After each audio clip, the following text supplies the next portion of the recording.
October 1st, 331 BCE. The sun rises over Mesopotamia to reveal something that shouldn't exist.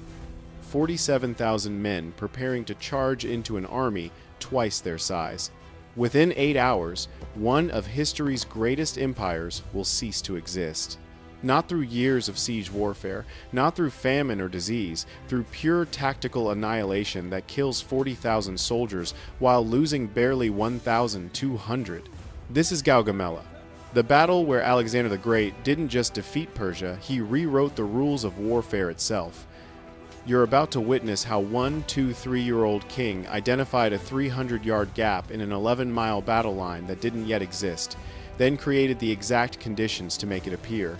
How scythe chariots designed to shatter infantry formations failed completely, why the most powerful ruler on earth fled the field when victory seemed certain, and the 30-second maneuver that military academies still teach 2,300 years later.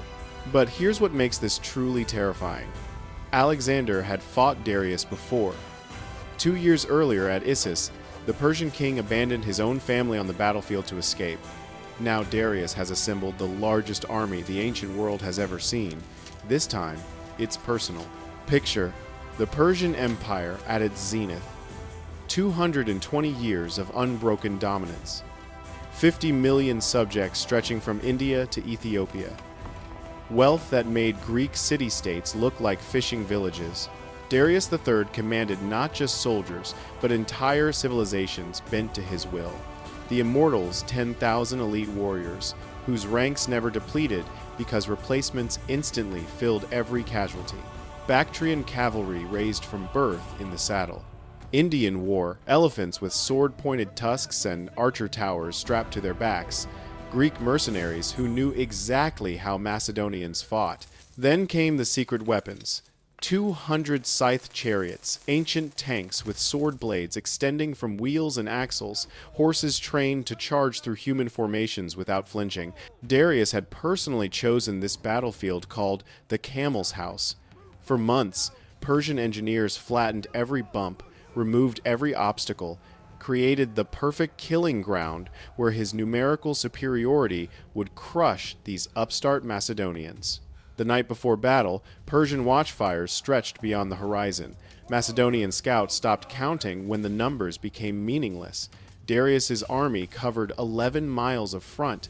How could 47,000 men possibly survive what was coming at dawn? Alexander inherited more than a kingdom when his father died from an assassin's blade. He inherited a dream of Eastern conquest and a military machine that had never existed before. The Sarissa 18-foot pikes that turned infantry into an unstoppable bronze porcupine. The companion cavalry, 2,000 elite horsemen who fought as one organism with their king at the spear point. And something more dangerous than any weapon. A mind that saw battlefields as geometric problems waiting to be solved. His army had marched from Macedonia through Anatolia, Egypt, and now into Mesopotamia's heart. Every man was a veteran who'd faced impossible odds, and won. They believed their king was divine, touched by gods, incapable of defeat. But even divine kings can die when 100,000 enemies want them dead. As dawn broke on October 1st, Alexander did something that violated every military doctrine. Instead of forming a parallel battle line like any sane commander, he arranged his forces at an oblique angle, right wing forward, left wing refused back. Then he placed reserve forces behind each wing, creating flexibility in an age of rigid formations. Darius reportedly laughed, thinking the young king had lost his nerve. But this was the trap being set. The battle begins with Alexander doing the unthinkable. He marches his entire army sideways to the right, away from the carefully prepared ground Darius spent months perfecting. Confusion ripples through Persian ranks. Armies don't sidestep across battlefields like bronze crabs. They charge straight ahead and collide. But Alexander is forcing Darius's hand. If the Macedonians reach rougher terrain, those scythe chariots become useless, their wheels catching on rocks and breaking. The Persian king has no choice. He orders his left wing to extend, matching Alexander's movement. And here's where physics betrays Persia. As that massive 11-mile line stretches to maintain coverage, tiny gaps begin forming. Darius unleashes his trump card.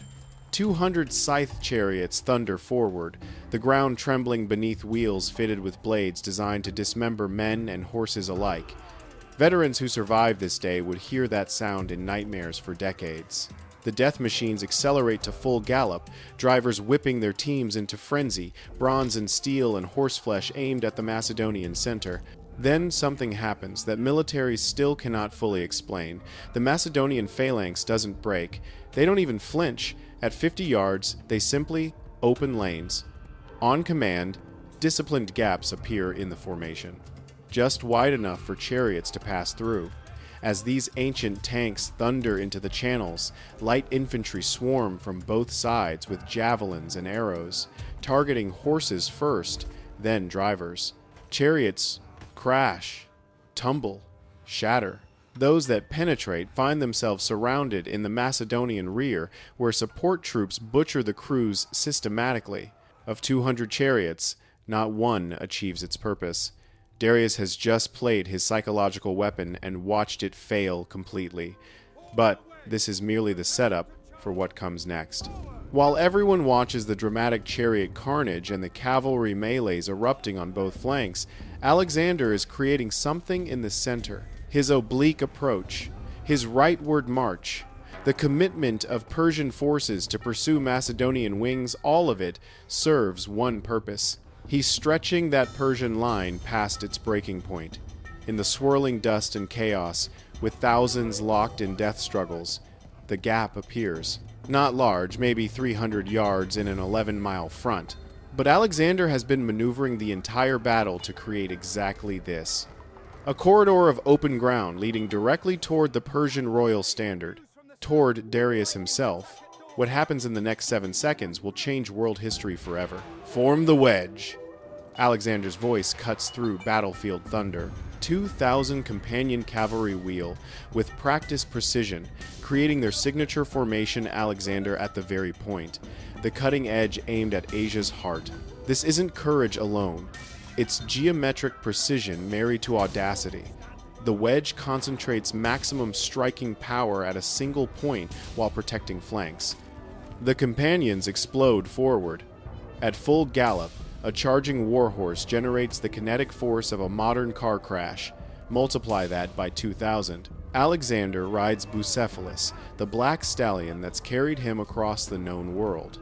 Man and mount think as one consciousness bent on a single goal: reach Darius before that gap closes. Behind them come the Hypaspes, 3,000 elite infantry, keeping pace with charging cavalry, an almost impossible feat.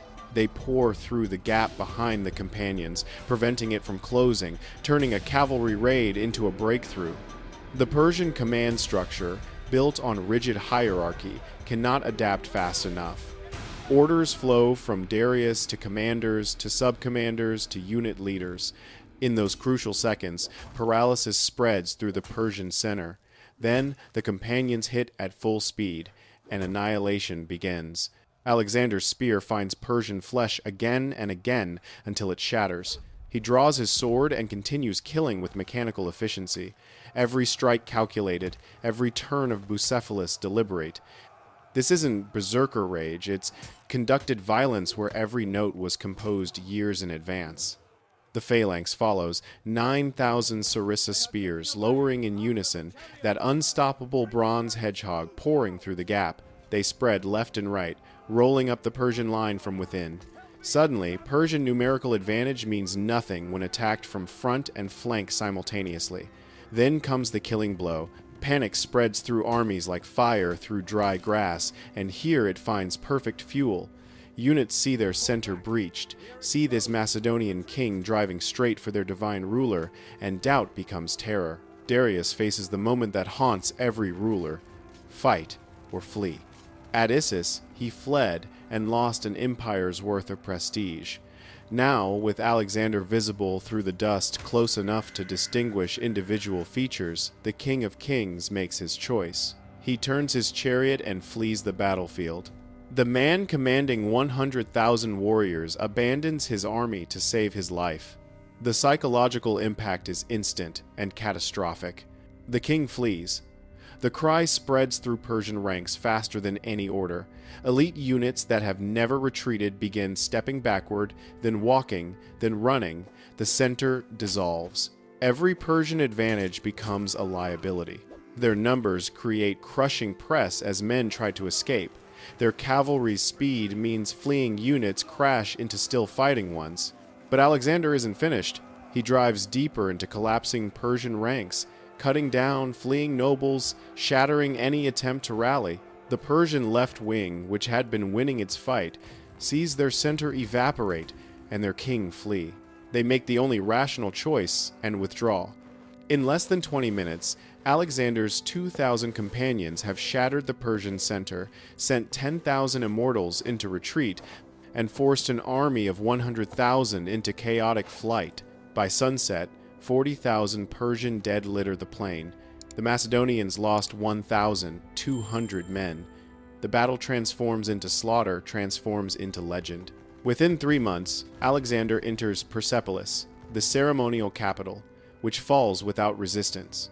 Within a year, the Persian Empire, 220 years of dominance, ceases to exist. One man's tactical genius didn't just win a battle.